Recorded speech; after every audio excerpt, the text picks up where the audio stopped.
জয় শ্রীকৃষ্ণের জয়। হ্যাঁ, আজ ছিল ভগবান শ্রীকৃষ্ণের জন্মতিথি মানে জন্মাষ্টমী। আর হ্যাঁ, তার সঙ্গে আজকে ছিল শ্রাবণ মাসের শেষ শনিবার মানে বড় ঠাকুরের পুজোর দিন। তো তোমরা তো সকলেই জানো যে শনিবার মানেই আমি উপোস থাকবো। তো আজকেও তার ব্যতিক্রম হয়নি, আমি ছিলাম উপোস। আর আজকে আমি পুজো দিতে গিয়েছিলাম কাটোয়ার যে খেপি মায়ের মন্দির আছে সেই গলিতে, যে বড় ঠাকুরের মন্দিরটা আছে সেই মন্দিরে। কারণ আমাদের বাড়ির কাছে যে মন্দিরটা সেখানে আজকে পুজো হয়নি।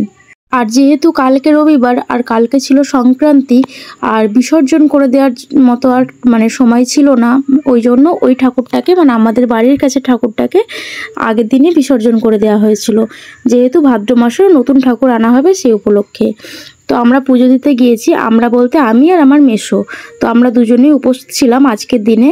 তো পুজো দিতে এসে দেখছি এই গলিতে একদম জমজমাট উৎসব।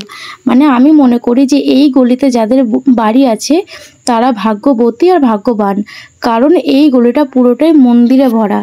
চলো এই গলির যে ঠাকুরগুলো পুজো হচ্ছে সেগুলো তোমাদের সঙ্গে একটু একটু করে শেয়ার করি। তো প্রথমেই দেখো এই যে মন্দিরটা তোমাদেরকে আমি দেখাচ্ছি, এটা ছিল গৌরঙ্গ বাড়ি। তো এখানেই এসেছি, এখানে দেখো কত ভিড়। আর অনেক মানুষ কিন্তু এখানে এই ভগবানের দর্শনের জন্য একদম মানে কি আর বলবো, ভিড় লাগিয়ে দিয়েছে সামনেটাই। তাই আমিও ফাঁকে ফুঁকে কোনো রকম ঢুকে গিয়েছি, গিয়ে ভগবানের দর্শন করলাম। তো দেখো তোমাদের সঙ্গেও শেয়ার করছি কতটা সুন্দর লাগছে ভগবানকে দেখতে। আর হ্যাঁ, এই গলিতে কিন্তু আরও একটা মন্দির ছিল, এই মন্দিরটা আমার মনে হয় এটা ছিল জগদ্ধাত্রী মায়ের মন্দির। আর হ্যাঁ, এই গলিতে কিন্তু আরও একটা রাধাকৃষ্ণের মূর্তি দেখো কতটা সুন্দর। আর একটা ছোট্ট কৃষ্ণকে এখানে অভিষেক করানো হচ্ছে, কারণ জন্মতিথি তো অলরেডি পড়েই গিয়েছে। অনেকে সন্ধ্যে থেকে শুরুও করে দিয়েছে, আবার অনেকে রাত্রি 10টা-11টার সময়তেও এই মানে অভিষেকগুলো বা পুজো করা এগুলো সব করছে। তো যাই হোক, এই যে সন্ধ্যাবেলায় দেখলাম এখানটা করে অভিষেক হচ্ছে, তাই তোমাদের সঙ্গেও কিছুটা শেয়ার করলাম। আর আমিও কিছুক্ষণ দাঁড়িয়ে থেকে এই জিনিসটা দেখলাম, মানে এই পুজো করার ব্যাপারটা দেখলাম। তো আমার কাছে তো এগুলো একদমই নতুন, আমি এর আগে কোনোদিনও দেখিনি জন্মাষ্টমীতে, মানে আমি এর আগে এর গলিতে কোনোদিনও আসিনি। তো এবারই প্রথম আসলাম, তো এসে আর হাত ছাড়া করলাম না। আর হ্যাঁ, আমার কিন্তু আজকের গলার অবস্থা একদমই বাজে, তাই একটু অসুবিধা হচ্ছে ভয়েস ওভারটা দিতে, তোমরা একটু ম্যানেজ করে নিও। আর এই যে ঠাকুরটা দেখছো এটা ছিল খেপি মায়ের মন্দিরের মানে ঠাকুর। আর এই খেপি মায়ের মন্দিরে এই প্রতিমাটা বানানো হয়েছিল। তো প্রতিমা নাকি আমি এটা ঠিক জানি না, যাই হোক তো এটাই বানানো হয়েছিল। তো এটা তো আমার খুব ভালো লেগেছে। আর সঙ্গে খেপি মায়ের দর্শনও পেয়ে গেলাম। আর হ্যাঁ, তার সাথে কিন্তু ওপরেও গিয়েছিলাম, মানে ওপরে বলতে ভোলে বাবার মন্দিরেও। তো ওখানে গিয়েও একটু প্রণাম করে আসলাম। আর এই যে দৃশ্যটা তোমরা দেখছো, মানে ভগবান শ্রীকৃষ্ণ তার বাবার মাথার উপরে একটা ঝুড়িতে বসে আছে, আর তার মাথার উপরে একটা পঞ্চমুখী সাপ। তো এই ঘটনাটাই হয়েছিল ভগবান শ্রীকৃষ্ণের জন্মের সময়।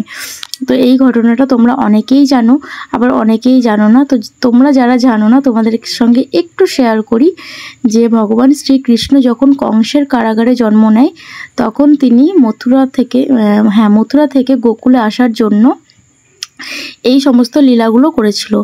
যেমন সমস্ত মানে কারাগারের দরজা খুলে গিয়েছিল, প্লাস কারাগারে যারা রক্ষীরা থাকে তারা সবাই অজ্ঞান হয়ে গিয়েছিল। আর তার বাবা বসুদেব তিনিও শিকলে বাঁধা ছিল। তো তেনার মানে ওনার গায়ের শিকলগুলো সমস্ত নিজে নিজেই খুলে গিয়েছিল।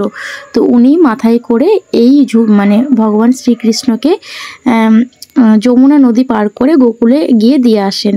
তো সেই দৃশ্যটা এখানে করা হয়েছিল। তো এটা আমার খুবই ভালো লাগলো। তো যাই হোক, তারপরে চলে আসলাম বড় ঠাকুরের মন্দিরে।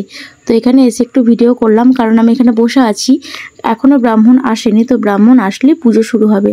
আর অলরেডি এখন কিন্তু প্রায় 9টা বেজে গেছে। তো একটু লেট হয়েছে আজকে, যেহেতু ভগবানের অভিষেক হচ্ছে চারপাশে, তাই ব্রাহ্মণও তাড়াহুড়ো করে আর কি পুজো টুজো সব কমপ্লিট করছে।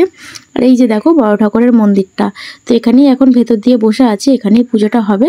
আর হ্যাঁ, এখানে পুজো কমপ্লিট করে বাড়ি যাওয়ার পথে আমি আরও একটা মন্দিরে গিয়েছিলাম, এটা হচ্ছে সখীর আখড়া। এটা আমাদের বাড়ির একদমই কাছে। তো এখানে দর্শন করে তারপরে চলে গিয়েছিলাম বাড়ি। তো আজকের মতো ভিডিওটা এ পর্যন্তই। কেমন লাগলো অবশ্যই জানাবে। টাটা।